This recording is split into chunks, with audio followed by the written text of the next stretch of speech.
Welcome to another, I'd say, very special Maya and Maya podcast episode with Michael Brown, the author of I Do or I Don't Agree. Not sure how to state it. It is Why We Can't Stop Fighting and How to Get Great Stuff Done Despite Our Differences.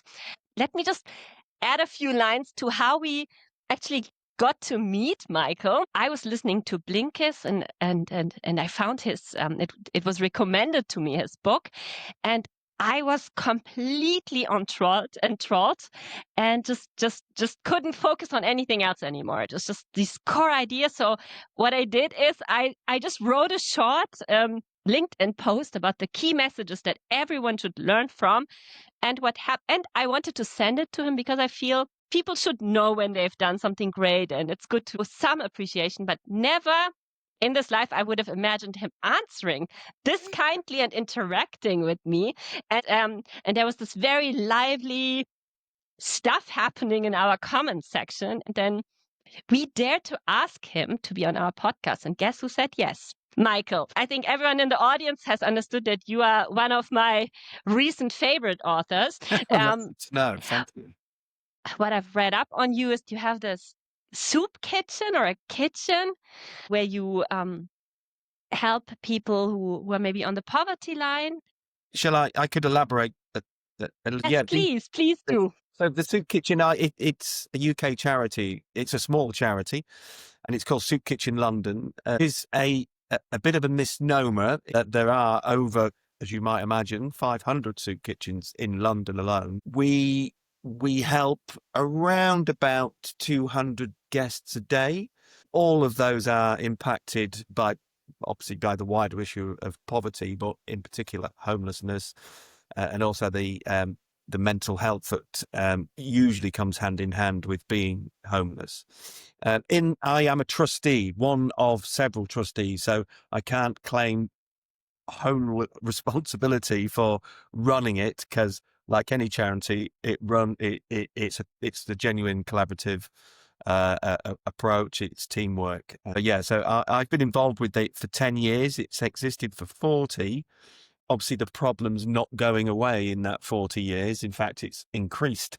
Lots of different societal reasons for that. But one of the things that we've done to address the issue of mental health and hopefully to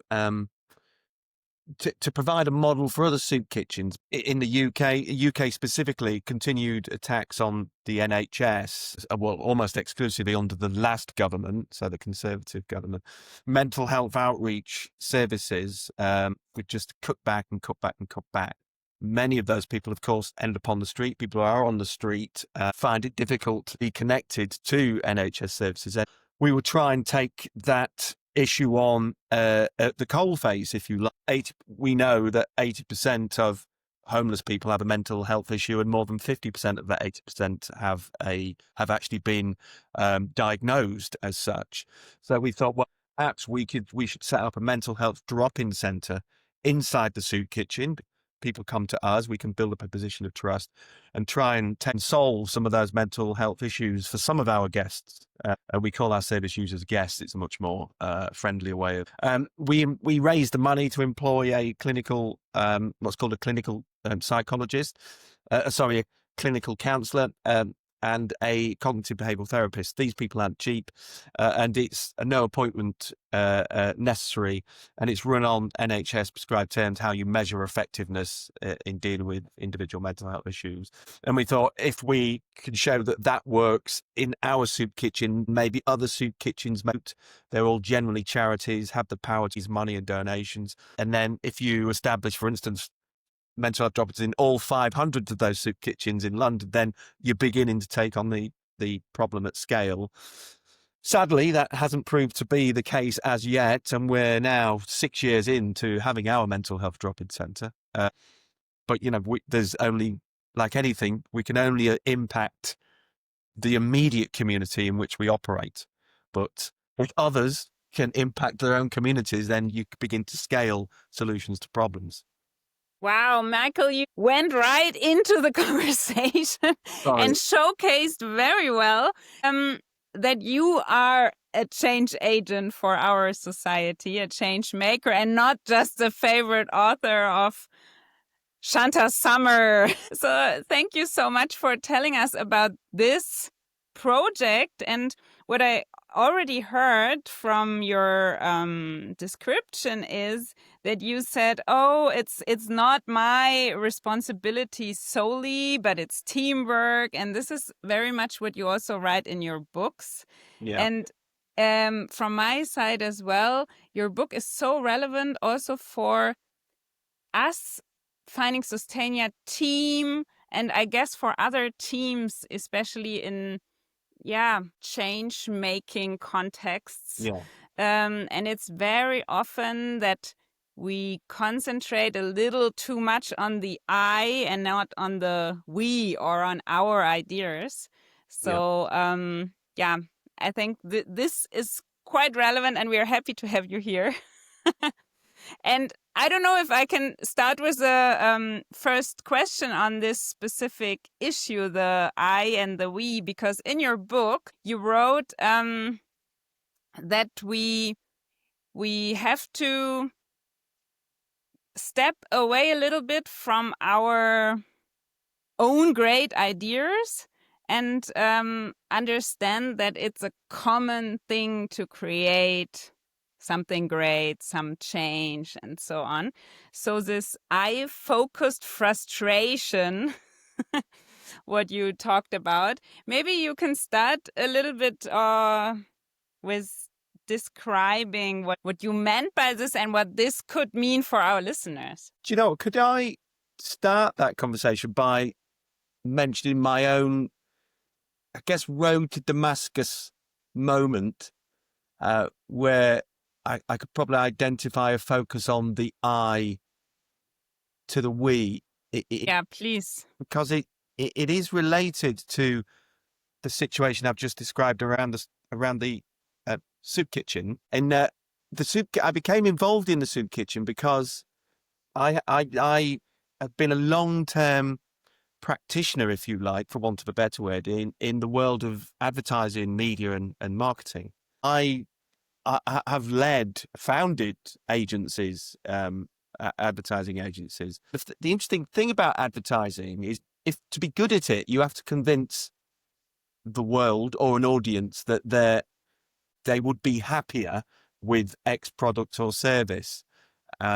So therefore, they are intrinsically unhappy because they haven't got X or Y product or service. And that's, if you think about that, that's, you have the power of advertising is about, if it's deployed to convince everyone that they're unhappy for some reason, then that's quite a powerful impact on the world from a negative sense, isn't it? So from being steeped in that world, there was a point, where was this? Maybe 15 years ago. I had an office in the middle of London. There were 200 people in the UK who worked into the organisation. We had other offices around the world. Down the road from us, neighbours, was the soup kitchen. And all of us would walk by the soup kitchen every day going to get our lunch, a £7 sandwich from Pret, for instance, and then walk by the soup kitchen, and it was opening at lunchtime. So you'd see sometimes quite a large queue of people who obviously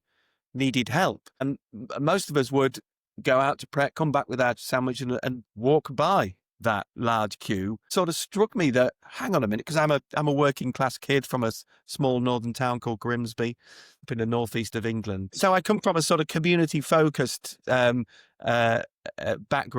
and here I was ignoring the plight of a couple of hundred people. So I stepped in to the soup kitchen and asked if they needed any help. And then I met a guy called Alex Brown, no relation to me, Michael Brown. He was running and still does the day-to-day activities of the soup kitchen. One of the things he told me, he said, well, one of the things we always struggle with is our volunteers. He said that volunteers think that they're doing us a favour by giving us their time for free. And of course they are. Well, that also gives them license to cancel at the last minute. So we often get huge dropouts on the day. And if we go beyond a certain level of volunteers, available to help, then we have to close down the soup kitchen. Then those 200 people out there currently want to get in. It is massive. So I've got about 200 people working in that building. You will never have a volunteer shortage again. So essentially, we worked out a scheme where everybody worked into the business that I ran, spent 2 mornings a month volunteering at the soup kitchen, so that to guarantee that there was never a shortage again.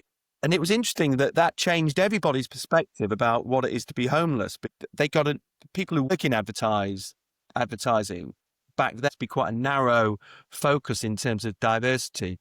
Overwhelmingly middle class, overwhelmingly white, overwhelmingly well educated, and high degrees of privilege. So not being exposed to, if you can call advertising a craft, I'm not sure you can. And then our relationship got closer and closer, and we did lots of fundraising for them. We did the campaign that helped raise the money to launch the mental health drop-in centre. All the tricks of advertising, so it was about extracting money from people. And then I got closer and closer. I eventually became a trustee. They invited me to be a trustee, and haven't looked back since. So that was my my I moment to we version, if you. So important these perspectives meet and these expertises meet.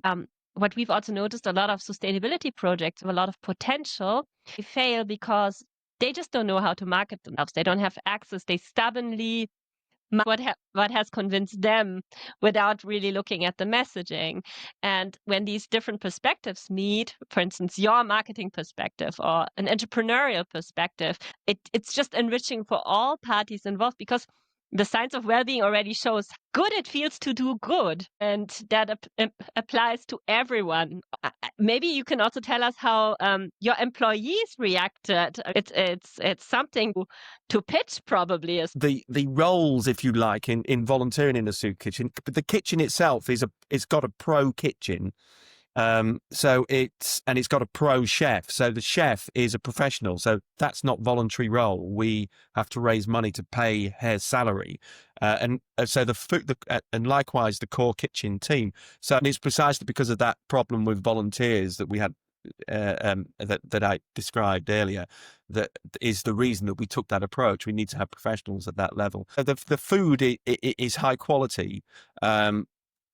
Overwhelmingly, the team, so my team working for me at that time, valued less working in the kitchen where they were chopping up the vegetables, helping to actually prepare the meals and serve it. Not serve it, but put it out for the service, so under the lights. But they overwhelmingly preferred where they got to serve it, because we serve it from a porter cabin in a courtyard. And so in that, there's a human interaction, because they got to meet and speak with the people who are directly in homelessness. And they realized that it's a sort of a really eye-awakening moment, because you realize that everybody's only a few steps away, a couple of bad decisions away from becoming homeless, some of which may not be your fault. If you get made redundant, for instance, that affects your relationship goes to a nosedive, you become separated from the relationship. So those kind of things. So they really valued, whereas they may have, and I'm not tiring everybody with that brush, but they may have stepped over a homeless person in the street without thinking too much about it. They now there was a switch there, a perceptions about, these people have got some really interesting backstories, and I understand where they came from, how they arrived here, and that was just through that, that human contact and being put into that situation. And everybody therefore everyone said, I don't want to work in the kitchen, and I understand that that's needed, but I really want to be out there eating the people and serving us. That gave me a lot of joy, actually, for sure. And what brought you to write this book? So I did read a bit on the soup kitchen as well. So is it, in the end, is everything linked? It is. So what led me to write this book is interesting in that so before the business I just described, so the one that was a neighbor, I was also involved in another business which I led. I was managing director and a shareholder, and it was in the same area. We did advertising and marketing, but we specialized in entertainment companies. So music industry, film industry, the early sort of emergence of computer gaming, etc. So it's sort of fun job if you think about it. I had two other business partners. We were all big characters, big personalities, and big egos, and you tend to find that in the world of advertising. There are less, shall we say, shrinking wallflowers than there are sort of egotists, and I count myself in that latter camp. And we found it difficult to agree between the three of us on strategy, and I was, by a very small margin, the major shareholder in that business, but combined the other two had more shares combined. So I found them, at least from my belief, to be acting against my interests and wishes as a managing director, and certainly against my ego. And over a period of time, I guess about 18 months, what became minor disagreements turned into this gaping chasm of disagreement, that because we were all big personalities and ego, that did culminate in a very undignified argument, bordering on, I mean, from the outside looking in, could have looked like fisticuffs were about to emerge, in front of everybody who worked for us. And it was one of those situations with no coming back from. You can't continue a business once it gets to those situations. And then, of course, that business, in that conflagration, it just fell apart. So everything that we'd all built collectively just became, as I say, it turned to dust. In the quiet moments of reflection I had after that, so for a period of a long time, and in looking at it, I began to realize that my business partner's opinions were just as valid as my own. And then, moreover, I was looking into the sort of psychology around it. I came across this phenomena that's much talked about from a research perspective, called attribution bias. You know, attribution bias, where in terms of conflict resolution, where it is the tendency where people on either side of a conflict tend to blame the other side for all of the hurdles and problems to surmount, and accrue too much credit to themselves for any breakthrough that might come through. But if it was only a route map for negotiating disagreement in a totally civilized way, it was more to do with debate than disagreement, and then be able to move through disagreement to a positive way forward. I thought that there's no real route map for that. Agree was born, and I thought I must do something about that in the future. So that was where the idea for I Don't Agree started. Did that make sense? Yes, absolutely. I remember you also writing about this in your book, and it was very kind of gripping because Anna and me, we've had our share of conflicts, even though I wouldn't even call it fights, but we always had a way to work through it. And at the same time, there were a few biases. So me coming from an Indian perspective, there's a lot about talking in indirect ways, not wanting to rock the boat. Whereas Anna used to say, yeah, if someone doesn't tell me something, it doesn't exist. And however, we both, and we have been working together for almost 12 years now, can say that we've both always tried. And so there was always that core trust in each other and in each other's intentions that helped us work through all of these conflicts. And if you look at the statistics, a lot of high potential startups fail just because of conflict. It's not because their idea wasn't great, they didn't have enough investment. It's just because of conflict. And you were talking about narcissists in your industry. A lot of those world saver types, I'm not sure whether we can include ourselves, but we might. We are also glamorous grand personas. And yes, and we also, I mean, we've worked with people where we've noticed, okay, their ideals, we share them totally. So there was almost a Disney love moment wow, we are sharing a purpose, but then the values didn't match at all. The communication styles didn't match. Also, the amount of maybe devotion and suffering some people expect from their team, especially in that sustainability sector, was also something that needs to be addressed. And a lot of people feeling ashamed to, first of all, be that person that doesn't do everything for their ideal. So there's a lot of that as well. And now that we're in such a diverse culture, so I just used the example of that. I mean, you also have a chapter on the East-West divide, and we're a slight example of the East-West divide. I'd say Anna is an honorary Indian for trying a lot with me, and maybe you also have a bit of nuance to offer on how these kind of different personality types, these different family and social standards that play in, can also kind of influence that attribution bias. Because I've seen myself thinking, yeah, but that's so clear. But it's not clear at all. Wow.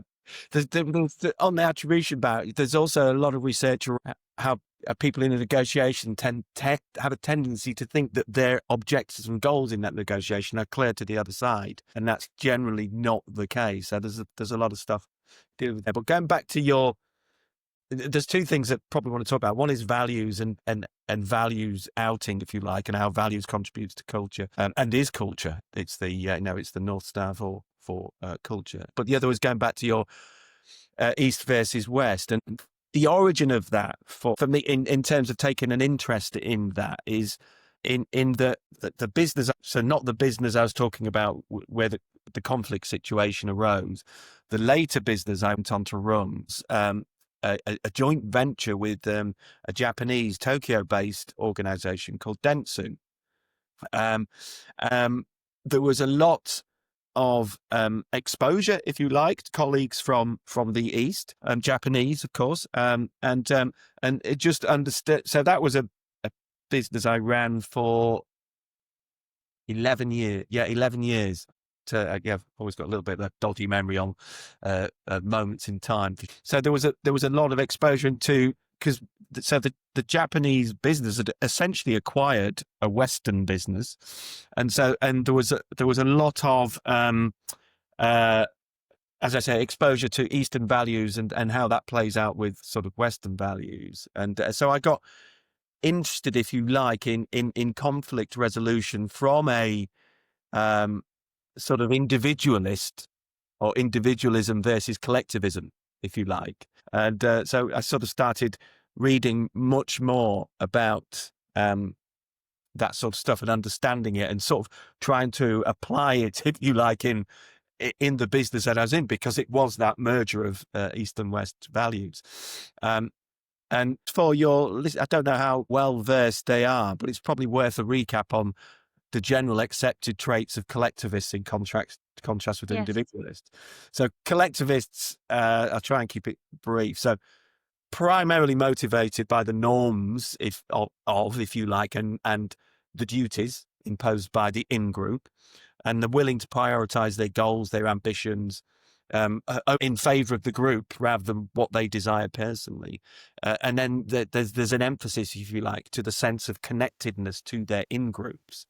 Whereas for individualists, and I definitely counted myself as one of these, because becoming a collectivist for an individualist is an ongoing work that probably never stops. But individualists, they're generally motivated by their personal goals over that of the group.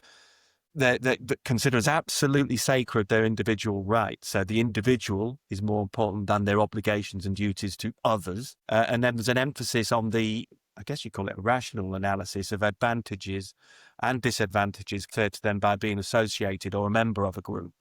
So relationships that are disadvantage or give a disadvantage to your individual ambitions will be broken. So they're more loosely linked to their in-groups and communities. And obviously we should caveat, human behavior, it can't neatly fit into two camps, can it? People obviously, of course, exhibit both types of behavior, and the health of society is generally linked to the balance between those two tendencies. But that said, you can identify cultural norms that they can competently claim that collectivism is the most likely default behavior of people living in the East. And collectivism, and there's lots of research, is actually the default position of 70% of humanity. And the individualist cultures are America, Western Europe, the UK, Australia, and New Zealand. But there is no undoubt a creeping individualism across the whole of the world. So coming back to how that plays out in conflict negotiation, or just getting the deal done, or just ensuring positive culture exists in your organization.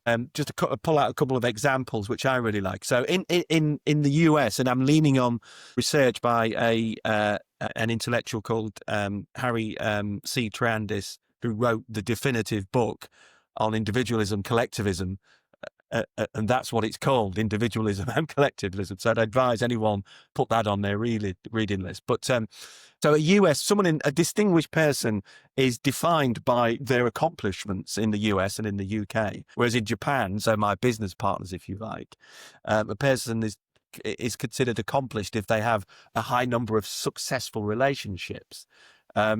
If an individual has a high number of successful relationships, that suggests, doesn't it, don't you think, a strong ability to compromise?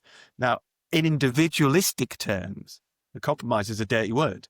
A person in compromise has ceded ground in some ways, they've lost something. But for a collectivist who's got the in-group in mind, that's a win-win situation. So the behavior switch is, if you like, if you're an individualist trying to maintain positive culture or solve a conflict, to get that deal done, successfully resolve it. Getting the deal done isn't the measure of success, which is probably the Donald Trump measure of success, isn't it? Moving on.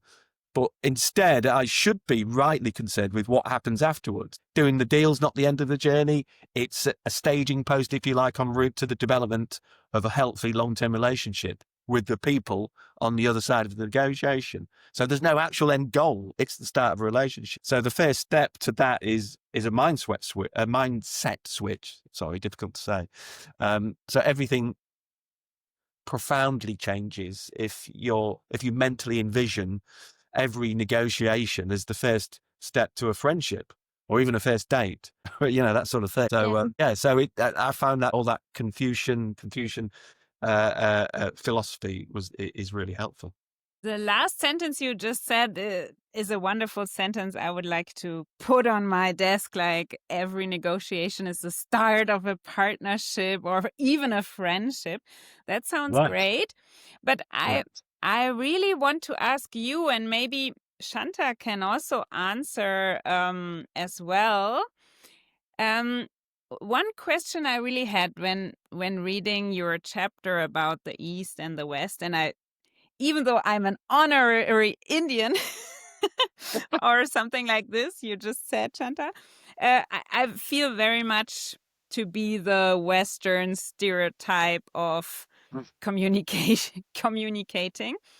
And in one passage you wrote that these Western people and not collectivists, they prefer plain speaking, even though this might ruin a relationship. And I would say that I never ever intend to ruin a relationship only because I want to speak in a plain way. I cannot even imagine to ruin a relationship by acting like I'm acting. But Shanta is telling me sometimes that this is the case when not anticipating that the other person might feel hurt or embarrassed, which I never ever intended or could not even imagine.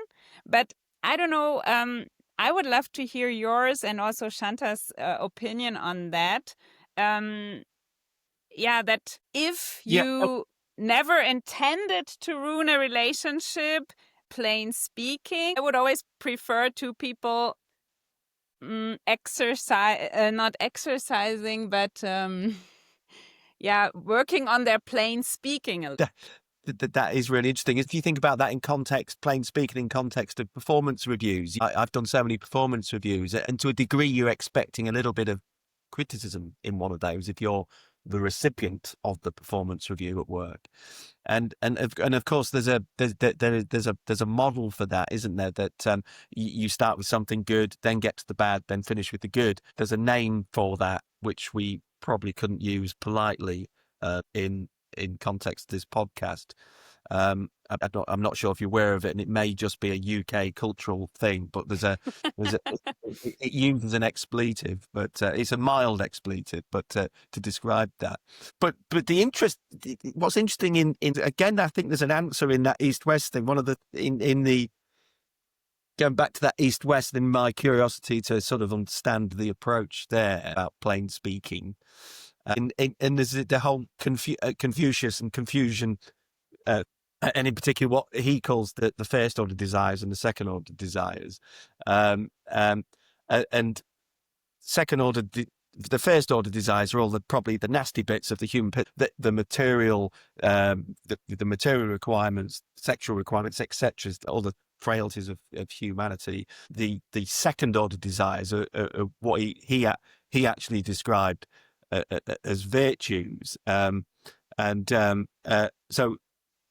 a virtuous person promotes the collective good, social harmony, and becomes virtuous by cultivating second order desires, and obviously that demands a lot of work on the self if you're individualist, and because your motivations are likely, even if you loathe to admit it, to be achieving things like autonomy, recognition, advancement, financial reward, of course. So these are all first order desires. And the other thing about that, and this again goes back to Harry C. Triandus, is emotions, especially those that arise in negotiations, conflict, resolution, tend to be ego focused, and I'm quoting him directly. He points to anger as one expression of the ego, because your pride is hurt, generally speaking. And it was found that those emotions tend to last longer when expressed by individualists, and collectivists found it easier to let those emotions pass as soon as the inspiration of the anger had. And of course, that, if you're holding on to that anger, and that has massive impact, arriving at of a meaningful resolution at some point. And I think Actually gets sorry. No, carry on. Sorry, I was banging on too much. No, it's so fascinating. And sometimes when something gets very fascinating, I just want to ask more and say more. So there's the Hofstede cultural dimension scale. I think it's a scale. And what is interesting is that in a culture like France, which is very individualistic, there's actually quite a dissatisfaction rate. However, in a culture like India, where it has a very high collectivist trait, there's almost an equal set of unhappiness, which also comes from suppressing a lot. So there's this whole thing of authorities. A lot of us Indian listeners will know how sometimes parents and elder figures give a lot of unsolicited advice, and there's a lot of infringements in personal space. And you're just supposed to always keep it quiet, even when you're a grown-up person, just continues. So that's one factor. So I very firmly believe we need a bit of both.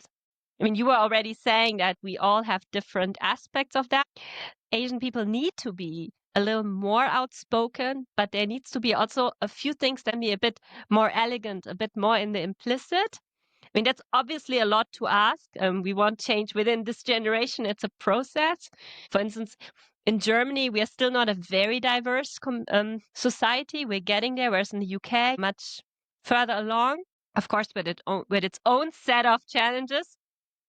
And it also gets interesting for second, third culture kids like myself. I was born and raised in Germany. I'm awfully direct in India, but there are a lot of things I will not say. So I haven't said to Anna in the beginning of our working relationship because I didn't want her to feel shame, which is a completely confusing notion for her.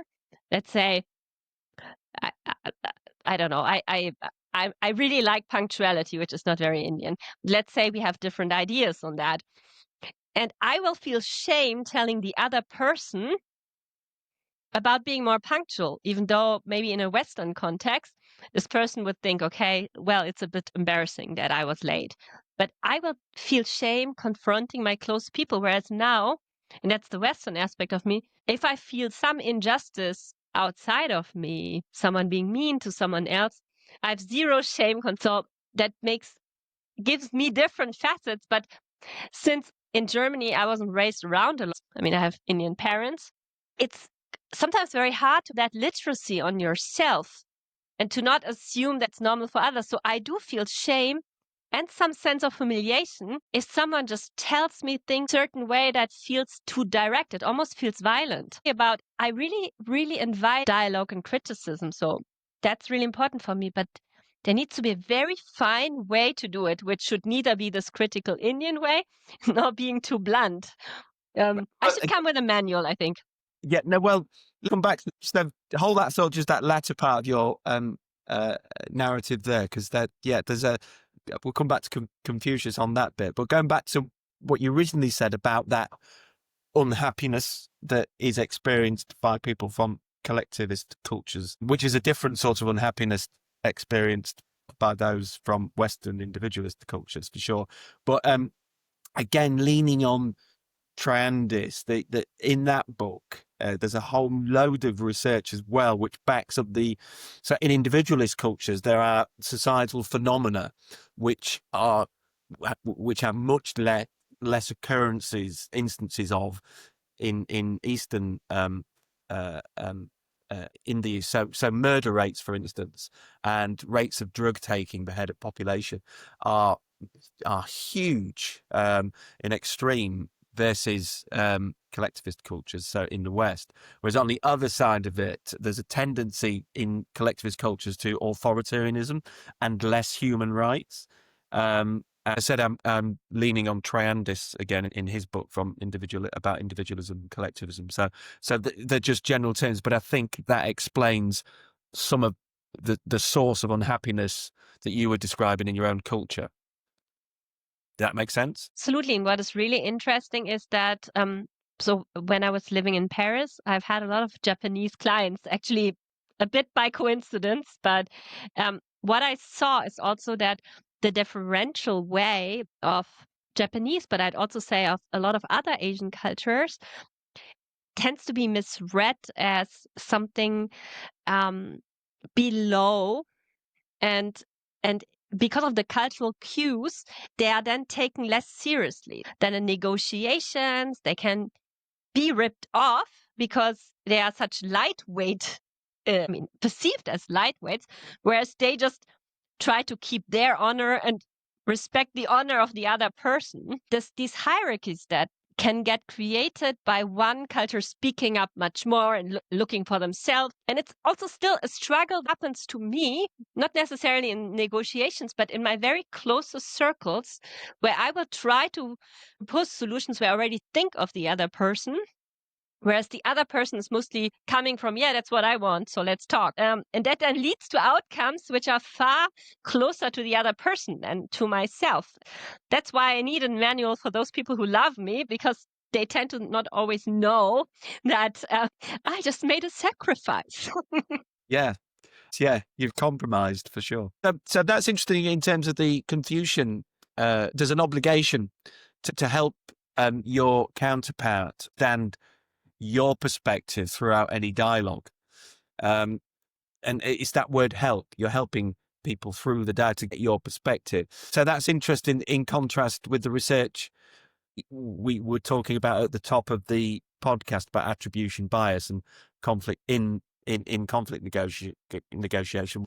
People in dispute assume their own motivations are true and just, and that the deadlocks prevent everyone moving harmoniously forwards, if you like, blamed on the other side by both sides. And then that other study I mentioned about transparency of their own objectives in a dialogue. So, but to summarize that, helping someone understand your viewpoint, and this works, it's got to be coming from both ways. It can't just be you doing this all the time. It's an act of kindness. And obviously kindness always, its default, isn't it, enhances the common good. So thinking of your interaction in this way, change should change your demeanor and tone of voice. And thinking about the anger, the rise to anger, if you're an individualist, keeping that anger at bay. Hopefully, if you practice that resetting and reframing of your mindset, you'll come across as collaborative and conciliatory, and not be taken advantage of by the other side because they're doing the same thing. And it's a highly idealistic worldview, but it's something that is achievable. Obviously, Confucius would approve of that approach for sure, and hopefully stop spinning in his grave. So, yeah. Yeah. And I'll just say once, and it will help people from collectivist cultures to more self-esteem, because when you always suppress what's really good for you, your core need is, especially if you're also dealing in these kind of multicultural situations, that also leads to you not leading a very healthy life. I intercepted you. Yeah, and I very much like the idea of considering it as an act of kindness to help each other understand what to disagree on or where the disagreement actually lies. I really like another quote on my desk now. It's an act of kindness to explain each other where the friction points are, and not to just not talk about it. And this is, I think, why we like the book that much, because we often believe that when there is no conflict, life is better. Or when we agree, then the FindingSustainia team is more in tune, more successful. But actually, we already noticed, and your book helped us to notice it, that we grow by disagreeing, by our acts of kindness, of telling each other where the friction points are. And Absolutely. I think this is why we wanted to have you here and have our listeners also feel that it's not a bad thing to disagree from in the first place. Oh, no. Yes. I think we've just potentially lost the art, being able to do that in a respectful way, possibly reinforced by social media and in particular the algorithms that confine everybody to their bubbles, where everybody seemingly has the same opinion in that bubble, and therefore another bubble with a different opinion seems like more of a contentious argument. And then I think the other thing that helps is I think you asked the question about the attachment to your own ideas and perspectives and points of views, and how can leaders systematically, I think, hang on, I'll go back to the question. This is Their own ideas and becoming entrenched in their position and stifling change, if you like. I think I don't agree the book is a confession, and generally speaking, it's a confession that, that's definitely something I've struggled with. So the attachment to your own ideas, perspective, point of view, your own culture, lifestyle, upbringing, it's difficult to accept a challenge to them, or even a suggestion to how that, your perspective, your ideas may be improved to benefit a wider constituency of people. I don't know if this would work for everyone, but personally, I've found that getting into a habit of receiving a critique, if you like, of your work, your ideas, helps erode your ego over time. And that can be achieved by sharing your ideas with those around you. So your colleagues, fellow board members, senior suite people, not necessarily as a group, but finding the time to do it on a regular basis, specifically asking them. And it's a leading question: what's wrong with it? So that it gives them license to elaborate in a way that's much more honestly constructed than if you'd merely asked, what do you think? When lots of things might get in the way of that answer. Perceived seniority, for instance, might lead to a more diplomatic, untrue viewpoint. And your only requirement, or my only requirement in the person asking what's wrong, is I should bite my lip.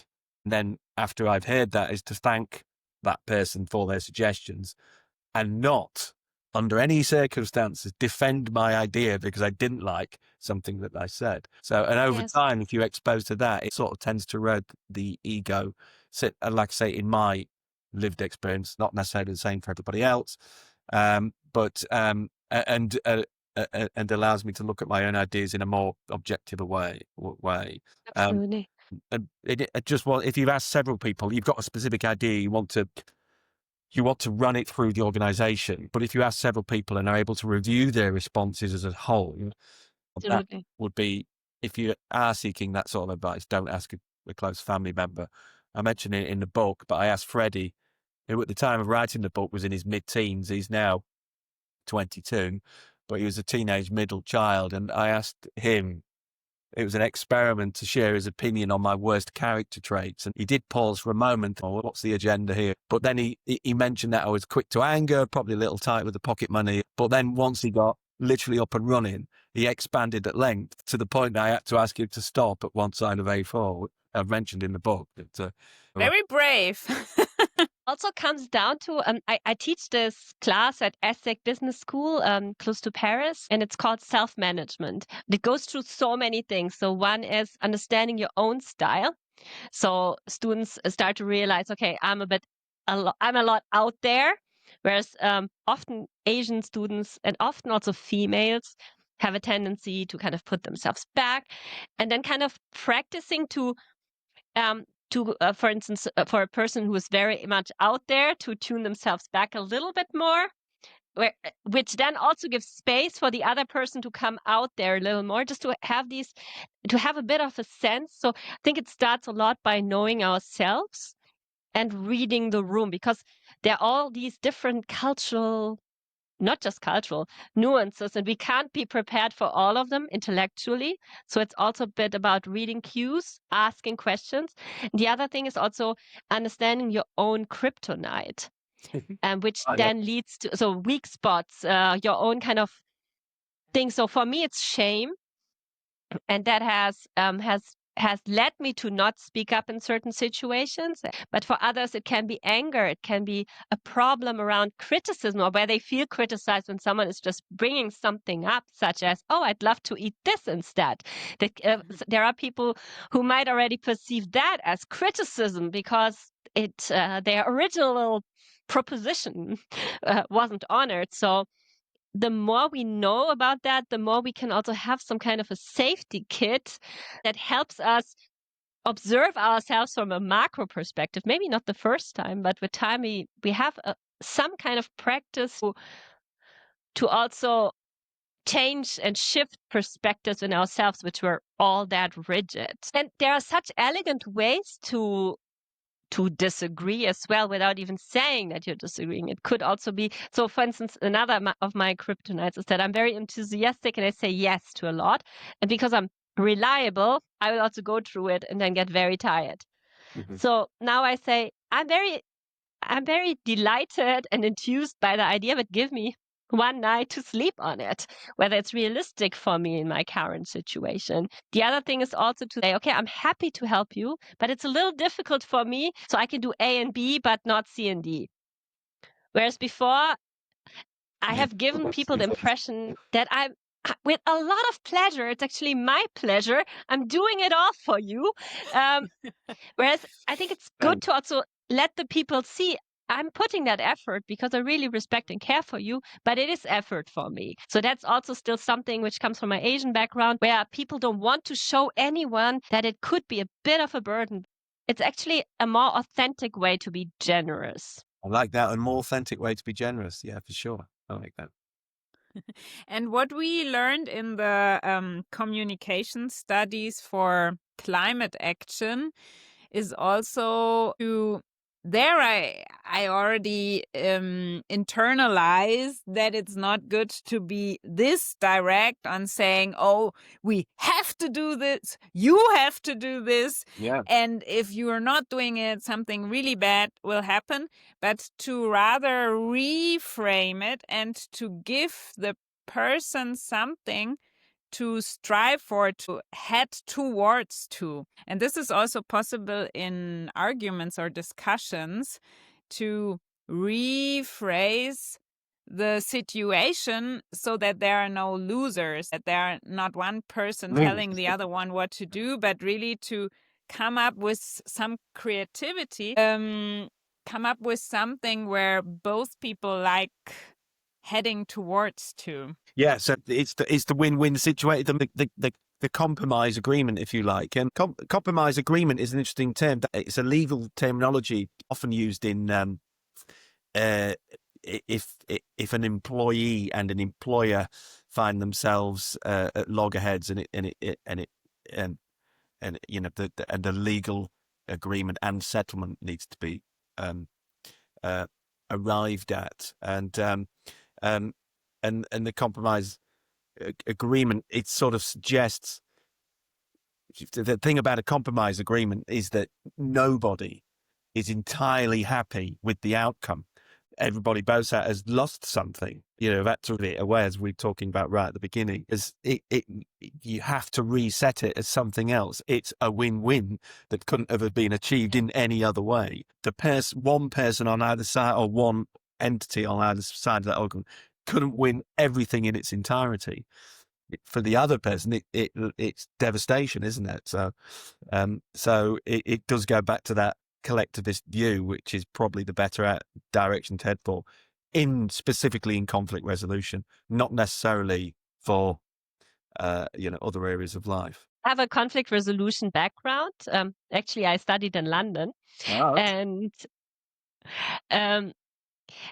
what I've noticed is, so for instance, I've learned to haggle the Indian way. And my intent is always that both come out. I mean, it's almost like a banter and a flirt, and that both of us come out with a smile. For instance, I studied a semester in Istanbul, and I had some Germans there too, and they haggled so hard because they instantly went from that, I know I'm going to get cheated, and they sometimes came out of it, oh, I haggled them down, and had such a pleasure in it. Whereas I had merchants waiting with their best produce for me. They just kept it back for me because I also learned Turkish. They had gifts for me. So there was this thing of generosity, and there was some banter, but there are some implicit rules. And that's something which is also hard maybe for a Western person, that there are some elegant and implicit rules to make this still a satisfactory business. And the same goes for business negotiations. How can you find a way that both feel, oh, okay, I got something out of it, but both leave with a smile? And to revert back, beginning what Anna has already written on her desk, it's a start of a relationship. And that only works by aligning both approaches, I assume, but maybe you have some more ideas on that. So there's a parallel in the approach that you take there. In the line of work that, you know, I've spent a large part of my professional career in advertising, involves pitching to new clients for new business, and essentially you are pitching campaign ideas and how they're activated, the strategic rationale, who's the audience. So pitching, particularly for the leadership of any advertising agency, that is involved heavily in. And I've lost count of the amount of pitches that I've done to major advertisers.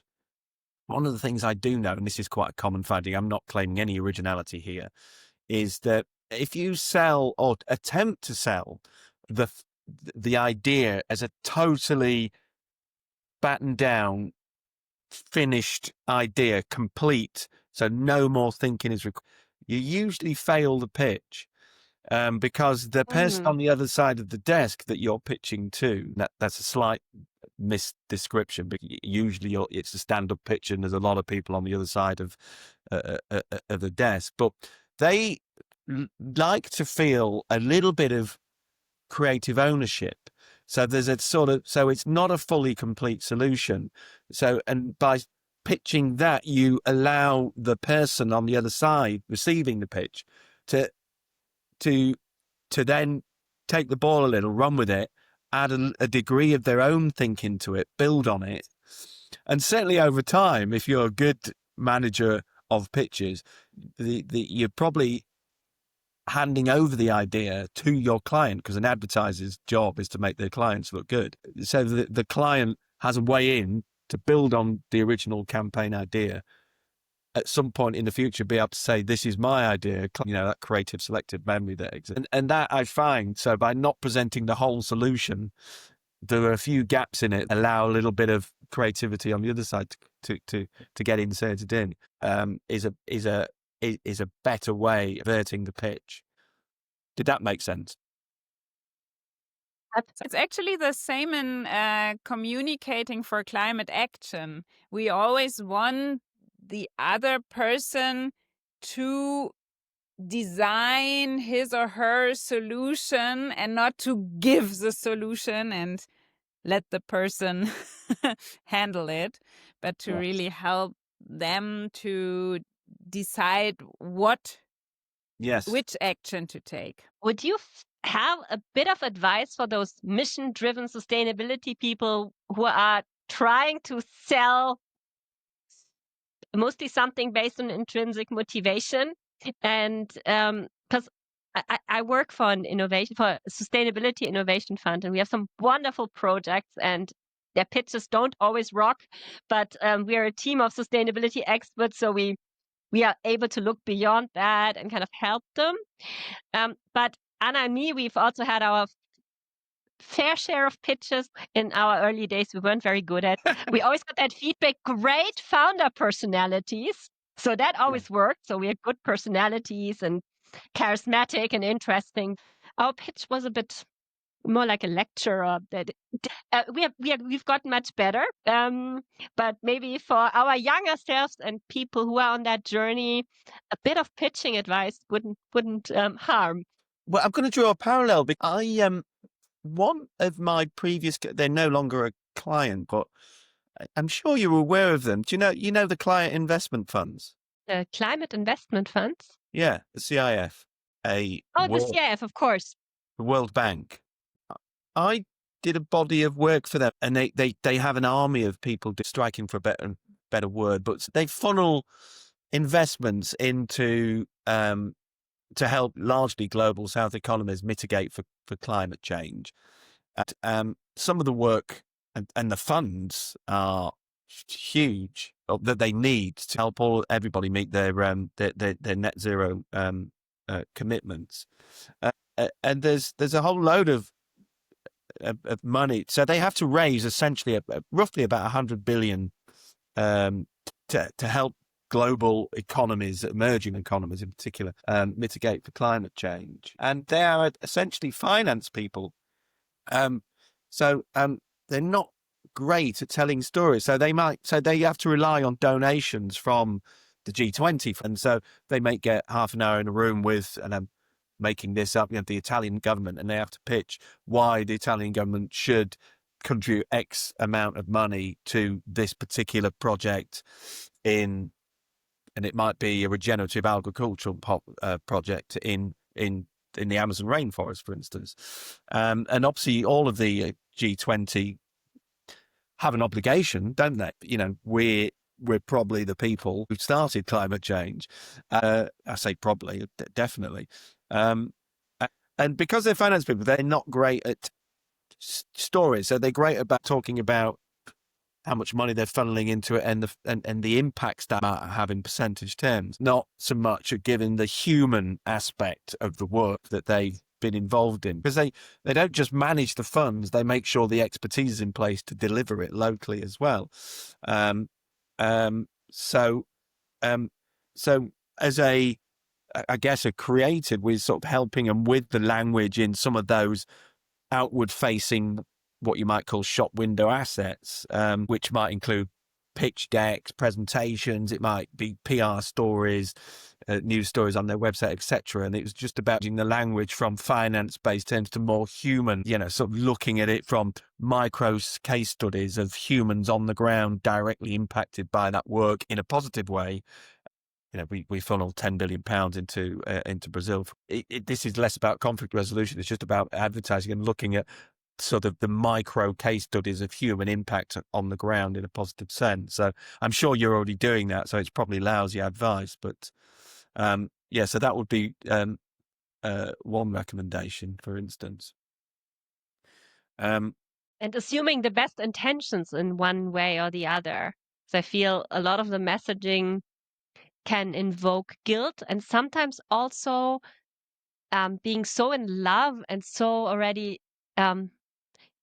integrated into our expertise that we may not always understand that people are still in the beginning or don't have that literacy yet, that awareness and that readiness, and they may be somewhere completely else. That's also, again, a really important point in that cultural divide sometimes, where it's harder to persuade people with a different background do something for the planet.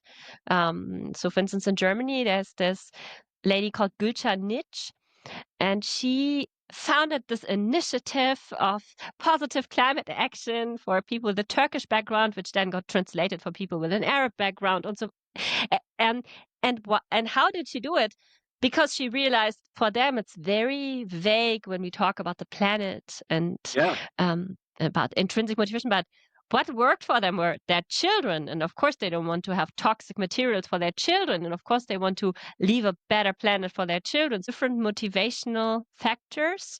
And that's something I think a lot of also sustainability companies need to factor in, and initiatives and NGOs. Yeah, I think that goes back and probably rounds it off into values, and the conflicts of values and your own personal values framework versus a corporate values framework, for instance.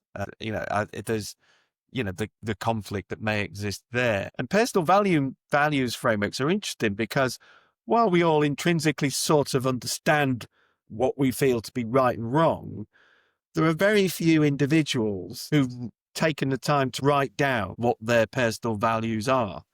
And I found that to be quite an interesting personal development exercise. And in context of organizations that I've run, and in particular the last one, because as I said, there were 200 people in the London office. But we were part of a network of offices that had there were 32 offices in 20 markets and employed 4,000 people. So there's a lot of potential for conflict in an organization. That's not the biggest organization by all means, but that's a lot of differing opinions. And I found a way to begin to shape culture was by an exercise that we conducted as an experiment through the HR department called Values Outing. And it was based on that. I don't know if you read this bit in the book. It's quite early on. And as an employer, it's interesting. And if you've ever employed anybody, there's a sort of phenomena where the person who ends up to the interviews necessarily the person who turns up on day one of the job. Do you know what I mean? Do you know where I'm going? Yes. So the front, if the way they present themselves in an interview is actually very, very different. And ChatGPT doesn't help there. Yes, yeah, for sure. And then sometimes you can think, well, gee, we've got a bit of a clash of values here. This is wasn't what we were expecting. I tried this thing called Values Outing, whereas when we were recruiting, and this was a long-term play to try and shape collaborative culture, so got everybody to apply, because obviously the people in the business, it's too late to change. So it's think, well, we've changed this over the long term. Everybody who applies ongoing has to rip up their CV, and then in the way that's typically formatted, but then have to reframe it in context of their own personal values, of which we said you should have, in a corporate values framework, you probably got 4. Any more than that's probably a bit too much. There are some companies that have 5, but generally it's 4. And then, so reframe all of your career-based opportunities under those values and tell us why those, why those achievements live up to that particular value. And that was a really interesting exercise framework. So it did 2 things. It forced people to think about what their personal values are and commit them to writing, and then to think about their career thus far, and their achievements outside of their careers in context of those 4 buckets. And if you're looking for identifiers of values, for instance, you're collaborative, then you can begin to think, I can make recruitment a bit more of an exact science, because they were sort of outing people's values in one sense. And that is good for an employer if you have a strong viewpoint on which values you think will maintain the culture you have in mind. So if it is collaborative culture, so in my case, then that would include variation on themes such as collaboration and team player, teamwork, solidarity, inclusivity. Anyone picking words that riff around fairness, justice, equality. So as I say, it's values out to get people to be honest about values and force them out in a truthful way through rewriting their CV in context of their personal values frame. Now, as I said, loads of people haven't done that work. They haven't got a personal values framework other than an intrinsic belief of what's right and wrong. If you had to then attribute that values, that needs some thought. And then in reviewing that as an employer, you begin themes can emerge as long as you've got a very firm view on the qualities that are required to establish the culture that you want. And obviously mine was a culture of collaboration. People who identify words such as collaborative, such as team player, such as big believer in teamwork, about solidarity or inclusiveness, fairness or justice or equality, socially conscious, integrity, etc. So that you begin to get a better picture of the sorts of people who are coming into the building. And that proved quite a great exercise for us in increasing the likelihood that the person who turns up to the job interview is indeed and word the person who turns up to day one of their job. So, and for me, a personal exercise in terms of my own personal values framework, it was a great personal development initiative. So I definitely recommend that, having to think about your own personal values framework, putting it down on paper, and in that way you've increased the likelihood of that Carl Ransom Rogers thing about self-actualization, which is the moment in the future on the horizon where you actually become the person and weirdo that you aspire to be. Yes, and there's so much about letting our masks down. Also in a company context where we feel we can come in as our authentic selves with our authentic strengths and weaknesses, and it's okay. And that's also something I love in my team. We know each other's strengths and weaknesses and try to help each other without the person kind of needing to go through these very difficult moments. And that's something which is very worthwhile. A final advice or something we haven't asked, something about communication that you feel more of us should, as a bit of a closing thought for our audience. By the way, I hope we get to do this again and maybe even meet you in London. We just got a request for June to give a talk at Reset London. I did that already last year, and maybe that would also be an opportunity to have a coffee with you. Oh, yeah, please. But reverting back to my question. This one is a little bit bizarre, but it's in the area of rituals, I guess.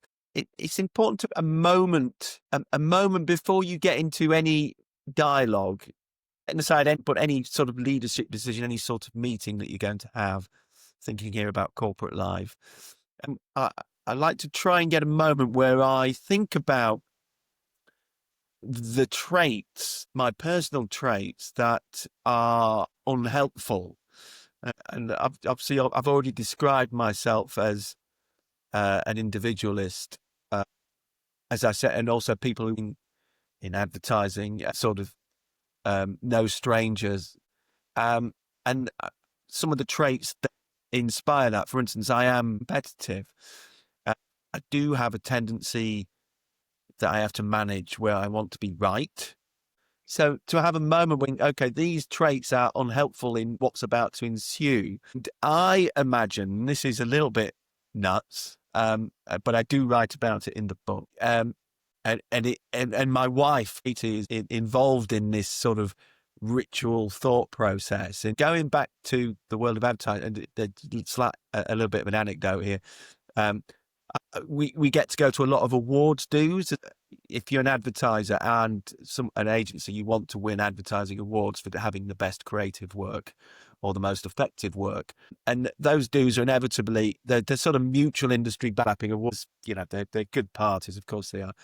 And they're usually black tie dues. But I had this, it's slightly a little too tight for me now, it has to be said, a little bit threadbare. But I had this very flamboyant purple dinner suit. So it's purple jacket, purple trousers, purple shoes. It's got formal cut, but it says, I'm here type suit. Yeah, advertising.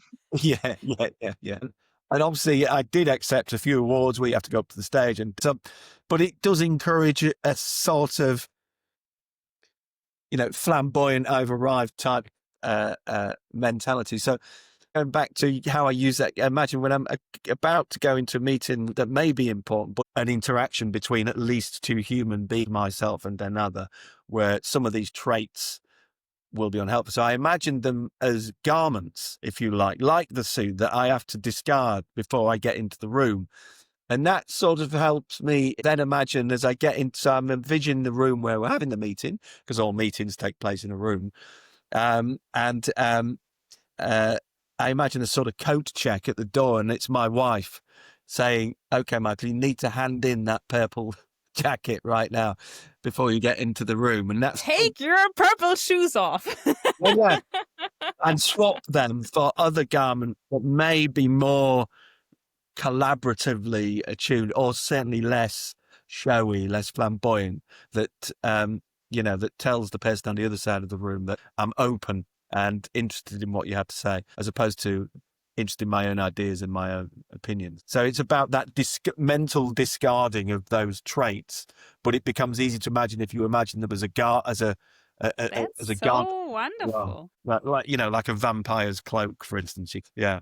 So that's a sort of ritualistic bet. Loads of people have rituals, and that's something that works for me. Won't work for everybody. That's wonderful. I mean, I come from a carnival background. Excellent. Cologne, carnival city.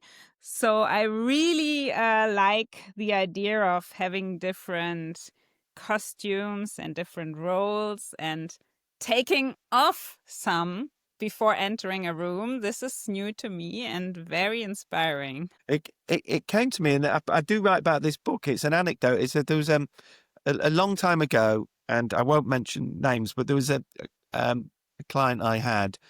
I went to his office once, and I was waiting for him in one of those offices that had motion sensing lightings. I waited for him, so I got a laptop up, wasn't there, so the lights went off, and it was a full glass partition on the other side. I guess from the outside looking in, you couldn't see anybody was in the room because it was totally off. So I could see him plainly at the door, and he was sort of at the plate. And then as he paused to come into the room, he made this motion on his swing motion. I'm doing it like that, like a twisting. And then he sort of looked around before he did that, and I thought, oh, that's slightly odd. But I thought, well, I'm not going to question him on that time. But and then looked like when he came in, the lights went on.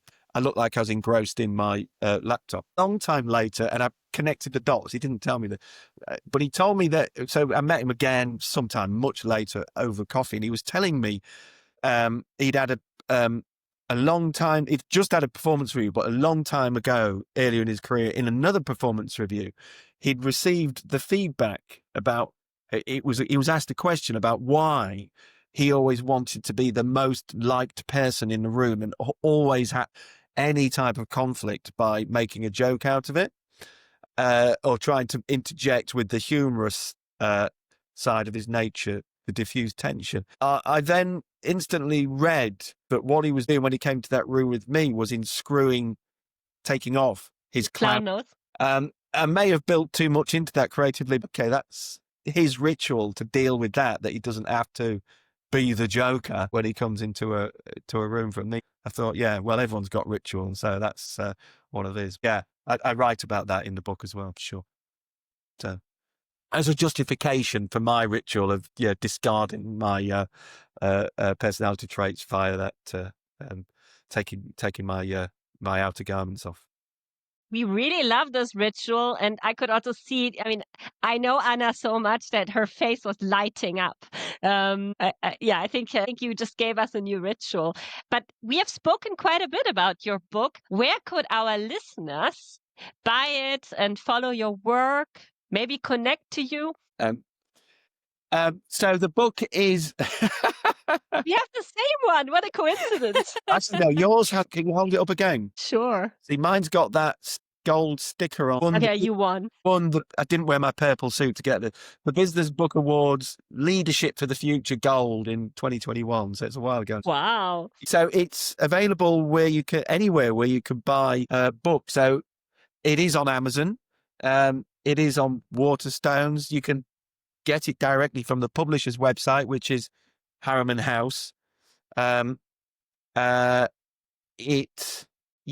you just Google I Don't Agree, there are so many online bookstores where it is available. It is, as I said, it's available in India, Pakistan, Bangladesh, Korea, Thailand, Vietnam, and bizarrely Estonia. I've got all of those copies, but I can't read any of them because I don't speak any of those languages. I'm hoping the cultural translation of it has come through, but I'll never know that. And if you have a link or anything of interest, we will put it in our show notes so the listeners can there is one find your work. There is one thing that I could do that if any of you guys are coming to London, I don't know if you saw it on my profile, but evolving out of Soup Kitchen London, we created a restaurant employs people who've been impacted by homelessness. That restaurant is in Primrose Hill, which is a very well-off area of London. We've been open a year. We've employed 16 people from that community, and everybody gets London Living Wage. For their trial period, their 90-day trial, that they get funding, and the idea is to get everybody from that background, or as many as we can, meaningful work experience, because you are excluded from economic opportunity and jobs if you become homeless, and a meaningful qualification then to find everybody work in the catering and hospitality. That restaurant is called Home Kitchen. We are rebranding it because it doesn't quite work as a brand name. We've closed it down temporarily for a refurb, and is reopening again just the other side of Christmas. It's a not for profit, so all of it goes back to upskilling and training more people recruited from that community. So so look out for that. Definitely. Wonderful. And a little shout out to German publishing houses. We need I Don't Agree in German too. Oh, please. I got it painstakingly via eBay, I just remembered, because Amazon didn't work. I actually don't have Amazon, but I even asked someone to get it for me and other channels. But it's definitely well worth being translated into German. And this brings us to the very end of this podcast. It's been an utmost pleasure with you. As we said, we'd love to do it again. Oh, I would love to too, and I've really enjoyed myself. Thank you for being so interested in I Don't Agree. Really appreciate it. Yeah, thank you so much, Michael.